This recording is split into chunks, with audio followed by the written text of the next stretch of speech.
Hello dear friends. So today we are going to see the topic physiology of cell, the basic description. I am Vaidya Vijay Tillang, working as associate professor in the department of Kriya Sharir in Global Institute of Ayurveda, Rajkot. So let us see the topic. The first slide is about the cell. So what is cell? So cell is the structural and functional unit of our living body.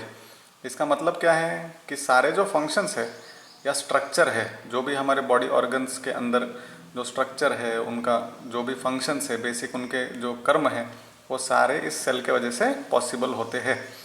So what are the basic characteristics of this cell? So each cell in the body it needs nutrition basically.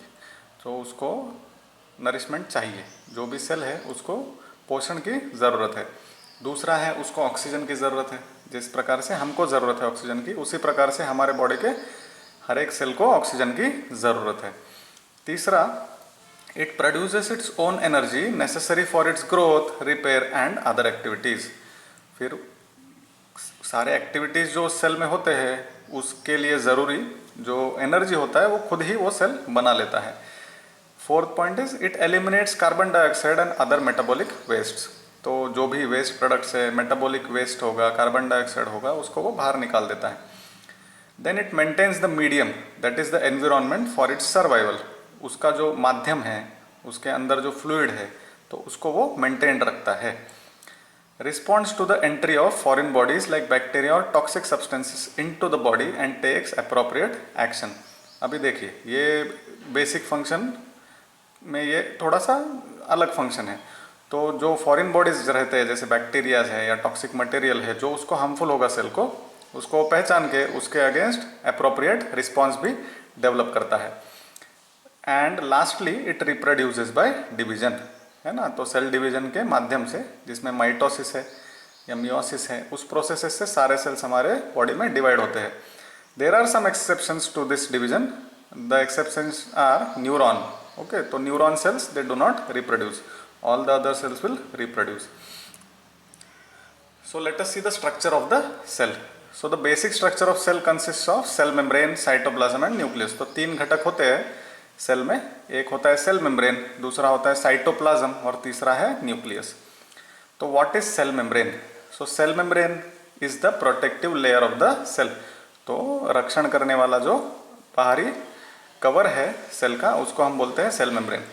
It separates the intracellular fluid from extracellular fluid. अभी ये क्या है, देखो, ये separate करता है cell के अंदर के फ्लूइड को सेल के बाहर के फ्लूइड से सेपरेट करता है. It is semi permeable. ठीक है, तीसरा पॉइंट है, इट इज सेमी परमिएबल. फिर इसका थिकनेस बताया है 75 टू 111 एंगस्ट्रॉम यूनिट्स. फिर सेल मेम्ब्रेन का कंपोजिशन क्या है? तो cell membrane is composed of 3 types of substances. First are proteins which make up about 55% of the cell membrane. Second are lipids which make up about 40% of the cell membrane, and thirdly carbohydrates which are only 5%. Okay, so on the basis of structure, cell membrane is also called as a unit membrane. अभी ये structure के basis पर cell membrane को unit membrane भी कहा जाता है या 3 लेयर्ड मेम्ब्रेन भी कहा जाता है, और 3 layered membrane. So in the 3 layers the inner central part is made up of lipids. तो मिडल जो पार्ट होता है वो लिपिड के जैसा, लिपिड से ही बनता है. Outer most and inner most part are proteins basically. तो आउटर पार्ट और इनर पार्ट जो है इस मेम्ब्रेन का, वो प्रोटीन्स होता है which is intermixed with carbohydrates. तो कार्बोहाइड्रेट्स के साथ कार्बोहाइड्रेट्स थोड़े से उसमें मिक्स होते हैं बीच बीच में. तो इसमें कुछ मॉडल्स बताए हैं कि ये दिखता कैसे है. तो डैनियली डॉसन नाम का एक मॉडल है. It was basically proposed by James F Danielli and Hugh Dawson in 1935. Okay, तो इन्होंने क्या बताया? This model describes cell membrane as a sandwich of lipids covered by proteins on both sides. तो इनका ऐसा कहना है कि सेल मेम्ब्रेन एक सैंडविच के जैसा दिखता है, जिसमें बीच में लिपिड लेयर है और बाहर से, दोनों बाहर से प्रोटीन लेयर होता है. फिर यूनिट मेम्ब्रेन मॉडल, ये बेसिकली इलेक्ट्रॉन माइक्रोस्कोपिक स्टडीज़ पर से बताया गया था. तो जेडी रॉबर्टसन नाम के साइंटिस्ट हैं, उन्होंने ये बताया था. So in 1957 JD Robertson replaced Danielli Dawson model by unit membrane model on the basis of electron microscopic studies.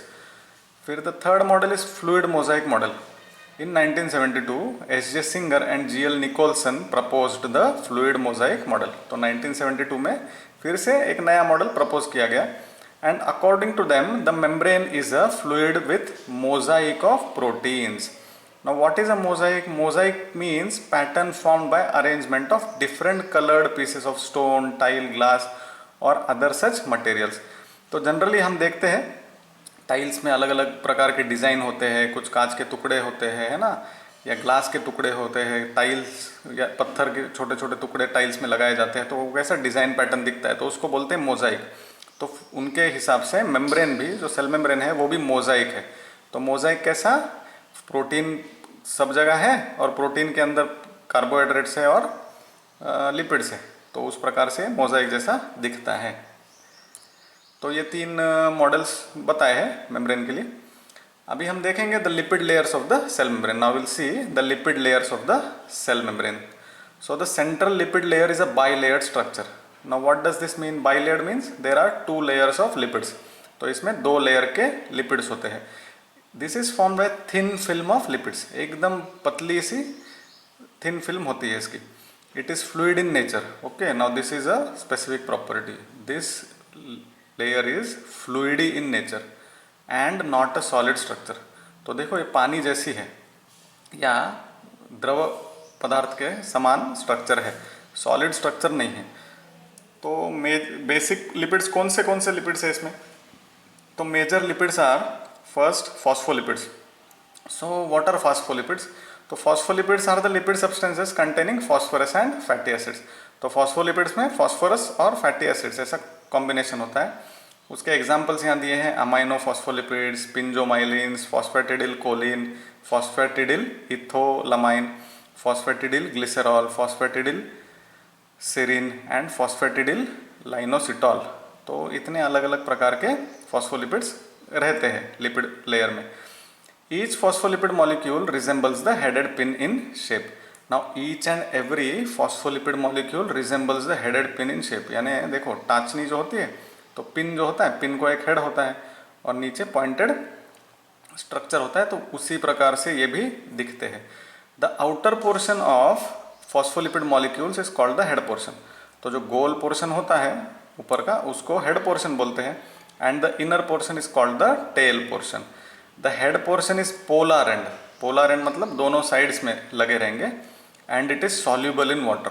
The head portions are soluble in water and has a strong affinity for water, hence it is also known as hydrophilic end। तो head portion को हम hydrophilic end भी बोलते हैं। tail portion is the non-polar end। tail portion अंदर की तरफ होते हैं दोनों, और it is insoluble in water and repelled by water। okay, so this layer is hydrophobic। तो जो head वाला portion होता है वो hydrophilic है और tail वाला portion is hydrophobic। Two layers of phospholipids are arranged in such a way that hydrophobic tail portions meet in the center of the membrane। तो ये membrane का जो layer होता है उसके central part में tail portion होता है और outer part में basically head portion होता है। तो hydrophilic head portions of outer layer face the ECF यानी extracellular fluid and those of the inner layer face the ICF, it means the cytoplasm। ठीक है, तो यहाँ पर आपको स्ट्रक्चर दिखेगा। ये इमेजेस सेम्बुलिंगम के टेक्स्ट बुक से लिए गए हैं। तो इसमें structure of the cell, diagram of the cell membrane, और यहाँ पे लिपिड जो है वो दिखाया है। तो देख सकते हैं आप ऊपर की तरफ, दोनों ऊपर की तरफ आप देख सकते हो। यहाँ पर ये हेड पोर्शन है, ठीक है, और ये सेंट्रल वाले टेल पोर्शन है।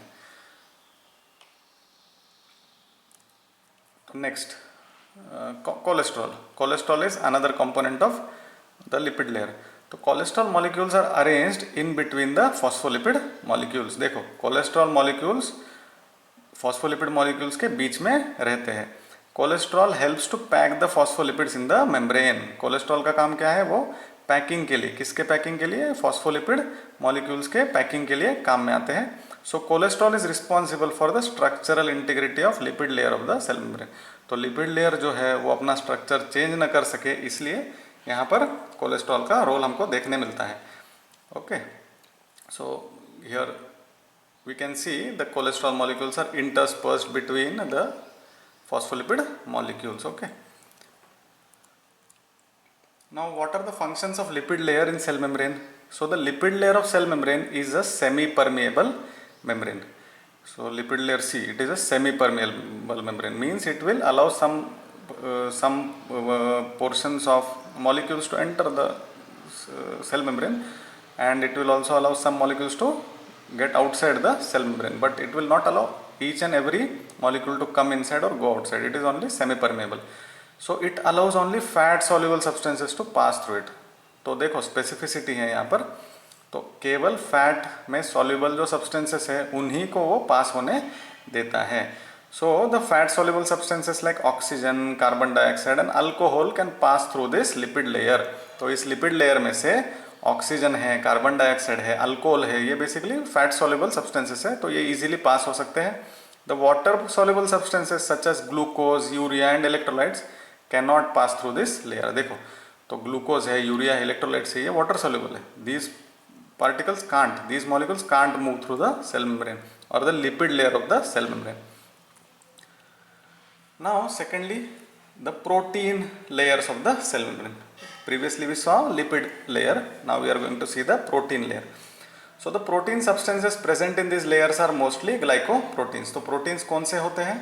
तो they are mostly glycoproteins. Protein molecules are classified into two categories. देखो इसके दो कैटेगरी है.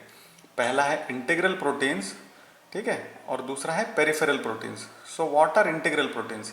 Now integral proteins are also known as trans membrane proteins. इनको ट्रांस मेम्ब्रेन प्रोटीन ऐसा भी बोला जाता है. So they are proteins that pass through the entire thickness of cell membrane from one side to the other side.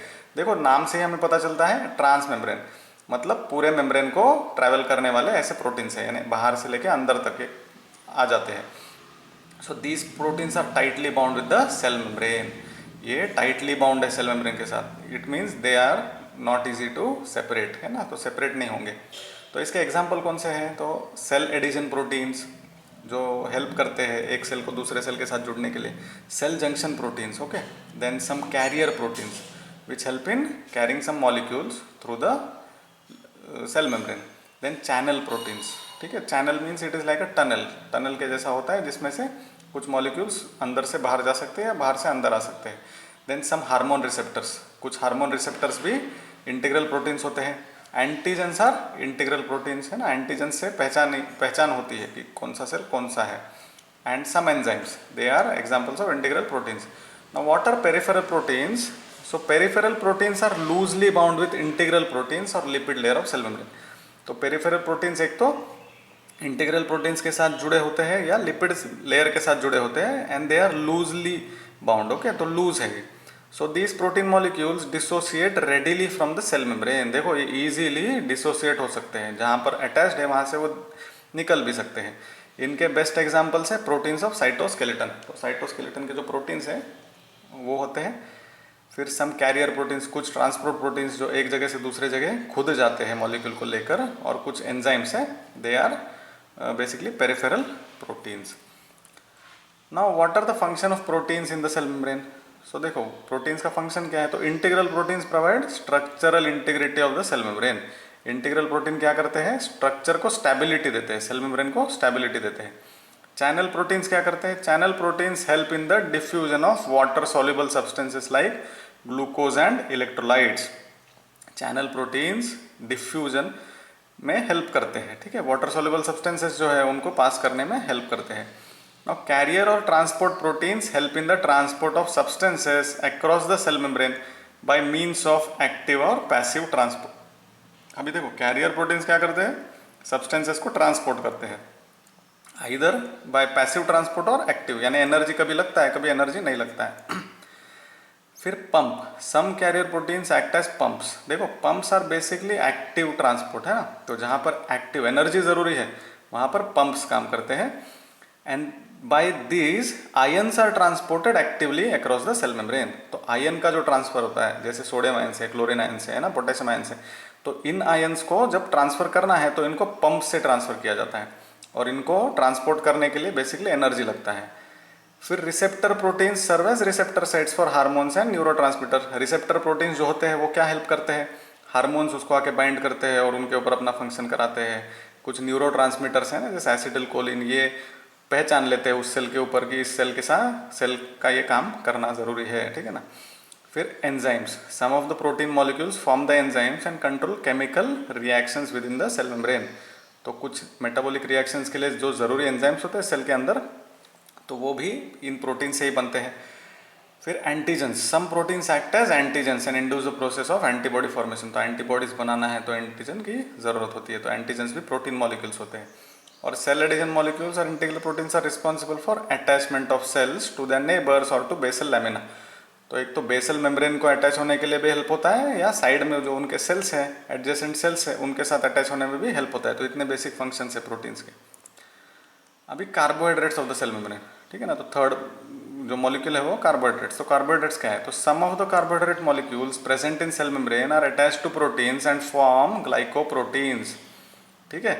तो कुछ carbohydrate molecule cell membrane में जो होते हैं वो प्रोटीन मॉलिक्यूल के साथ जुड़े होते हैं, उनको हम बोलते हैं ग्लाइकोप्रोटीन्स। उनको दूसरा नाम भी है, प्रोटियोग्लाइकन्स भी बोलते हैं। Some carbohydrate molecules are attach to lipids and form glycolipids, है ना। तो कुछ प्रोटीन को अटैच होते हैं, उनको हम बोलते हैं ग्लाइकोप्रोटीन्स। कुछ कार्बोहाइड्रेट मॉलिक्यूल्स लिपिड्स को जुड़े हुए होते हैं, तो उनको हम बोलते हैं glycolipids. Carbohydrate molecules form a thin and loose covering over the entire surface of the cell membrane which is called as glycocalyx. तो इस सेल मेम्ब्रेन के ऊपर एकदम थिन पतला सा मेम्ब्रेन बनाता है ये सेल मेम्ब्रेन के ऊपर, उसको बोलते हैं ग्लाइकोकैलिक्स। तो फंक्शन क्या है, what are the functions of carbohydrates. तो carbohydrate molecules are negatively charged, okay, and do not permit negatively charge substances to move in and out of the cell. तो देखो बेसिक, तो नेगेटिवली चार्ज होने की वजह से सेल को भी नेगेटिव चार्ज हो जाता है, इसलिए negatively charge molecules can not easily move in and out of the cell. फिर glycocalyx from neighbouring cells helps in tight fixation of cells with one another. तो जुड़ने के लिए, एडेजन के लिए भी ग्लाइकोकैलिक्स का हेल्प होता है। Some carbohydrate molecules function as receptors for some hormones. कुछ कुछ कार्बोहाइड्रेट मॉलिक्यूल्स होते हैं वो रिसेप्टर जैसा फंक्शन भी करते हैं। फिर फंक्शन ऑफ सेल मेम्ब्रेन, अभी यहाँ तक हमने लिपिड है, प्रोटीन्स है, कार्बोहाइड्रेट्स है, उनके फंक्शंस देखे सेल मेम्ब्रेन में। अभी सेल मेम्ब्रेन के फंक्शंस क्या है, तो firstly is the protective function. तो cell membrane protects the cytoplasm and the organelles present in the cytoplasm. Secondly, it allows selective permeability. It means allows only some substances to pass through it and acts as a barrier for other substances. यानी ज़रूरी जो घटक है उनको ही allow करता है, उसको हम बोलते हैं सेलेक्टिव परमेबिलिटी। जो ज़रूरत वाले हैं उनको ले लेता है अंदर, या जिसको बाहर छोड़ना है उसको बाहर छोड़ता है। Absorptive functions, nutrients are absorbed, है ना, तो नरिशमेंट न्यूट्रिशन जो ज़रूरी है वो एब्जॉर्ब किया जाता है। Excretory functions, metabolic and waste products from the cell are excreted out. Exchange of gases, oxygen enters the cell and carbon dioxide leaves the cell, है ना, and enters blood through the cell membrane. Maintenance of shape and size of the cell. Cell membrane is responsible for maintenance of shape and size of the cell. तो cell का जो shape और structure है उसको भी maintain करने के लिए सेल मेम्ब्रेन की ज़रूरत होती है। अभी नेक्स्ट पार्ट जो हम देखेंगे सेल मेम्ब्रेन के बाद वो आता है साइटोप्लाज्म। तो सेल में सेल मेम्ब्रेन हमने देख लिया, the next part is cytoplasm. तो cytoplasm of the cell is jelly like material formed by 80% of water. So this is the fluidy medium inside the cell. It contains a clear liquid portion called cytosol and various particles of different shape and size. तो देखो, तो कोई भी cell है उसके अंदर जो cytoplasm है उसमें जो फ्लूइड पोर्शन होता है, क्लियर फ्लूइड पोर्शन, उसको हम बोलते हैं cytosol. Then the particles are proteins, carbohydrates, lipids और इलेक्ट्रोलाइट्स इन नेचर। तो अलग अलग पार्टिकल्स होते हैं और वो प्रोटीन्स है, कुछ कार्बोहाइड्रेट्स है, कुछ लिपिड्स ऐसे होते हैं। Cytoplasm also contain many organelles with distinct structure and function, ठीक है। So the cytoplasm also contains many organelles with distinct structure and function. Organelles मतलब छोटे छोटे ऑर्गन जैसे छोटे पार्ट्स होते हैं जिनके स्पेसिफिक फंक्शंस होते हैं। Then the cytoplasm is divided into two zones basically. तो first is the ectoplasm, the peripheral part of cytoplasm situated just beneath the cell membrane. तो एक्टोप्लाज्म वो पार्ट है साइटोप्लाज्म का जो सेल मेम्ब्रेन के पास होता है। Endoplasm, inner part of cytoplasm interposed between ectoplasm and the nucleus. तो सेल में जो न्यूक्लियस है उसके और सेल मेम्ब्रेन के बीच में, यानी सेल मेम्ब्रेन के पीछे जो एक्टोप्लाज्म है उसके बीच में जो फ्लूइड पोर्शन रहता है साइटोप्लाज्म का, उसको हम बोलते हैं एंडोप्लाज्म। फिर organelles with limiting membrane. Now we'll see the organelles, okay. So there are number of organelles in the cell and basically we are dividing the organelles as organs with membrane and organs without membrane. Okay, so the first organ with limiting membrane is the endoplasmic reticulum. So it is a tubular network, है ना, it is a network of tubular and microsomal vesicular structures which are interconnected with one another. तो देखिए ये एक network है, जैसे जाली, जैसे नेट होती है, जाली होती है, तो सिमिलर टू नेट और जाली ये सिमिलर दिखता है, ट्यूब लाइक स्ट्रक्चर है. और माइक्रोसोमल, माइक्रोसोमल मतलब soma means body, microscopic means very small, and vesicular means sac like structures, है ना, बैग जैसे जिसके अंदर खाली स्पेस है, हॉलो स्पेस है, तो ऐसा ये स्ट्रक्चर होता है. And these are all interconnected, ये साथ में जुड़े हुए रहते हैं. It is covered by limiting membrane which is formed by proteins and bilayered lipids. तो सिमिलर टू सेल मेम्ब्रेन, इसके ऊपर भी मेम्ब्रेन होता है. The endoplasmic reticulum contains a fluid medium called the endoplasmic matrix. उसके अंदर जो फ्लूइड है उसको हम एंडोप्लाज्मिक मैट्रिक्स ऐसा बोलते हैं. The diameter of lumen is about 400 to 700 angstroms. The endoplasmic reticulum forms the link between nucleus and cell membrane by connecting the cell membrane with the nuclear membrane. तो देखिए, तो endoplasmic reticulum करता क्या है, तो न्यूक्लियस को cytoplasm के साथ या सेल मेम्ब्रेन के साथ जोड़ता है. कैसे जोड़ता है, तो सेल मेम्ब्रेन को न्यूक्लियर मेम्ब्रेन के साथ कनेक्ट करता है वो. ठीक है.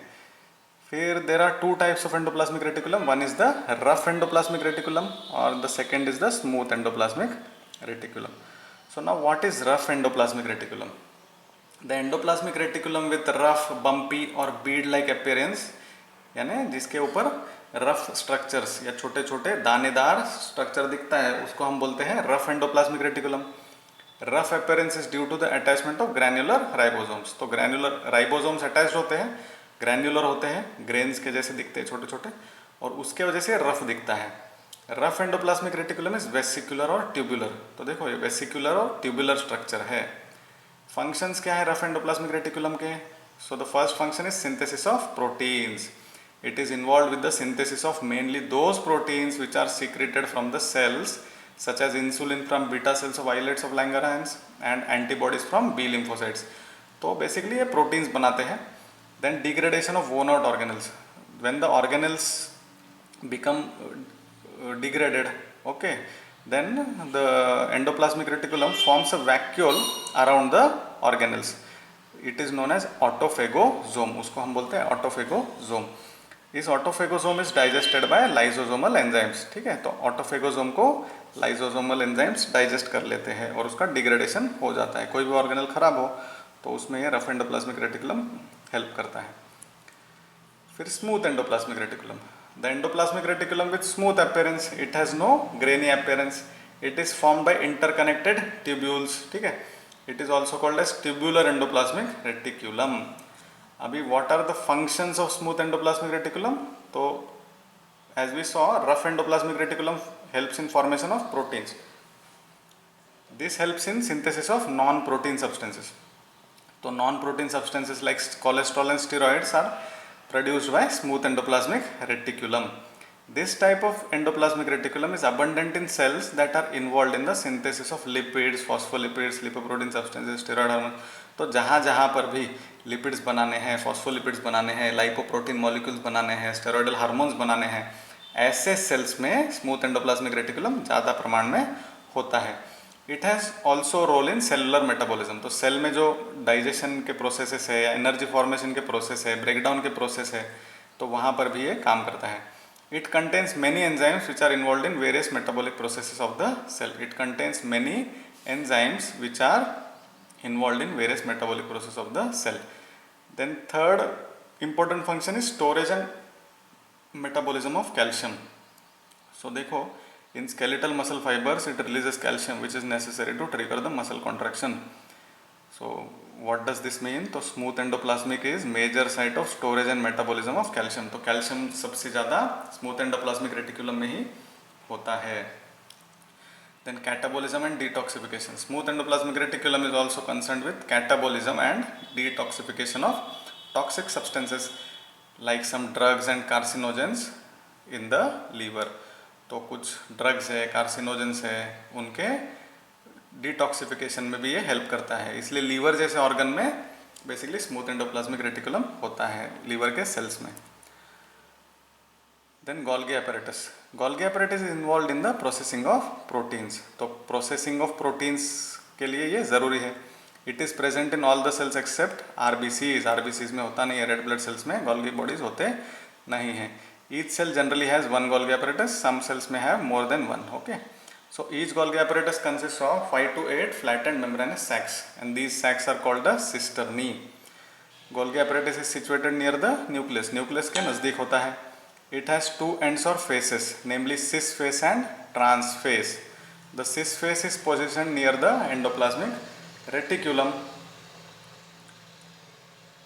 and the trans face is situated near the cell membrane. तो cis face जो उसका होता है ये बेसिकली एंडोप्लाज्मिक रेटिकुलम के पास होता है. ट्रांसफेस जो होता है सेल मेम्ब्रेन के पास होता है. फिर the process substances make their exit from Golgi apparatus through trans face. तो ट्रांसफेस जो होता है उसमें से प्रोसेस सब्सटेंसेस बाहर निकलते हैं. And what are the basic functions of Golgi apparatus? Major functions of Golgi apparatus are processing, packing, labelling and delivery of proteins and other molecules like lipids to different parts of the cell. तो देखो, तो इसका basic function क्या है? तो process करता है, फिर पैक करता है, फिर लेबल करता है और डिलीवरी करता है प्रोटीन्स का और other molecules like lipids to different parts of the cell. So how does the processing of materials occurs in the Golgi apparatus? So vesicles containing glycoproteins and lipids are transported into Golgi apparatus. So vesicle यानी sac like structures होते हैं जिनके अंदर glycoproteins है, lipids है, वो Golgi apparatus तक लेकर जाता है साइटोप्लाज्म से. And then here the glycoproteins and lipids are modified and processed. अब मॉडिफिकेशन ऑफ प्रोसेसिंग क्या है? यानी उसका स्ट्रक्चर ऐसा किया जाता है जिसको यूज़ कर सके, जो सेल यूज़ कर सके. और प्रोसेसिंग मतलब बेसिकली पहचान सके आगे जाके. फिर packaging of materials. All the process materials are packed in the form of secretory granules, secretory vesicles and lysosomes. तो देखो, तो अलग अलग फॉर्म्स में उसको पैक किया जाता है. जो ग्रैन्यूल्स हैं उनको सीक्रेटरी ग्रैन्यूल्स बोल के पैक किया जाता है, जो वेसिकल्स हैं उनको वेसिकल्स बोल के पैक किया जाता है, जो लाइसोसोमल एंजाइम्स होते हैं उनको लाइसोसोम्स बोल के पैक किया जाता है. And then they are transported either out of the cell और to another part of the cell. तो जहाँ ज़रूरत है वैसे इनको भेज दिया जाता है, सेल के बाहर या सेल के अंदर. Because of this Golgi apparatus is called the post office of the cell. इसीलिए गोल्गी apparatus को पोस्ट ऑफिस भी बोला जाता है. फिर labelling and delivery of materials. Finally Golgi apparatus sorts out the processed and packed materials and labels them. अभी देखो, labelling भी होता है. जैसे फॉस्फेट ग्रुप है तो फॉस्फेट ग्रुप के जो घटक होंगे वो फॉस्फेट ग्रुप के वेसिकल्स में ही जाएंगे. ठीक है. और उनका जो केमिकल कंटेंट होता है सिमिलर कंटेंट वाले सिमिलर वेसिकल्स में सेपरेट किए जाएंगे. ठीक है. तो इस प्रकार से इसको प्रोसेस और पैक भी किया जाता है. Hence the Golgi apparatus is called shipping department of the cell. तो ऐसे शिपिंग डिपार्टमेंट भी इसको बोला जाता है. पोस्ट ऑफिस में कैसे अलग अलग शेल्फ्स होते हैं, अलग अलग जगह पर अलग अलग चीज़ें रखी जाती है. जैसे पार्सल अलग जगह पे रखेंगे, एनविलोप्स अलग जगह पे रखेंगे, शादी के कार्ड्स अलग जगह पे रखेंगे. तो उसी प्रकार से गोल्गी apparatus भी फंक्शन करता है. सो lysosomes. Lysosomes are membrane bound vesicular organelles found throughout the cytoplasm. तो लाइसोसोम्स देखो, लाइसोसोम्स नाम के ऑर्गेनल्स भी क्या है? वेसिकुलर ऑर्गेनल्स है और ये साइटोप्लाज्म में सब जगह मिलते हैं. Lysosomes are formed by Golgi apparatus. तो गोल्गी apparatus में हमने देखा लाइसोसोम बनते हैं. Enzyme synthesized in rough endoplasmic reticulum are processed and packed in the form of small vesicles in Golgi apparatus. Then these vesicles are pinched off from Golgi apparatus and become the lysosomes. तो basically जो rough endoplasmic reticulum से जो enzymes आते हैं उनको Golgi apparatus pack कर देता है वेसिकल्स में, सैक लाइक स्ट्रक्चर्स में. Among the organelles of the cytoplasm lysosomes have the thickest covering membrane. Lysosomes में सबसे ज़्यादा थिक मेम्ब्रेन होता है. फिर the membrane is formed by bilayered lipid material. ठीक है. तो मेम्ब्रेन कैसे बनता है? बाइलेयर्ड लिपिड मटेरियल से.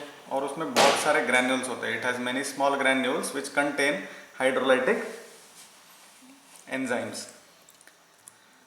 Now functions of lysosomes. Now in the lysosomes about 50 different hydrolytic enzymes known as acid hydroxylases are present. Okay. तो हाइड्रोलाइटिक एंजाइम्स होते हैं इसमें 50 से भी ज़्यादा. ठीक है ना. Through which lysosomes execute their functions. तो लाइसोसोमल एंजाइम के कुछ एग्जांपल दिए हैं नीचे. First are proteases which hydrolyse proteins into amino acids. Then lipases which hydrolyse the lipids into fatty acids and glycerides. Amylases which hydrolyze the polysaccharides into glucose, then nucleases which hydrolyze the nucleic acids into mononucleotides, ठीक है ना। तो ऐसे अलग अलग घटकों में उसको ब्रेक डाउन कर दिया जाता है लाइसोसोमल एंजाइम से। फिर मैकेनिज्म क्या है, इसका फंक्शन कैसे होता है। तो लाइसोसोमल फंक्शंस में बेसिकली दो मैकेनिज्म्स हैं। एक है heterophagy which means digestion of extra cellular materials engulfed by the cell via endocytosis. तो एंडोसाइटोसिस से जो बाहरी मटेरियल को एनगल्फ कर लेता है सेल, उसके ऊपर जो एक्शन होता है उसको बोलते हैं हेट्रोफेजी। ऑटोफेजी में digestion of intracellular material, cell के अंदर जो मटेरियल है कुछ खराब हो गया है तो उसका जो डाइजेशन होता है उसको ऑटोफेजी ऐसा बोला जाता है। फिर अभी ये स्पेसिफिक फंक्शंस जो है, द स्पेसिफिक फंक्शंस जो है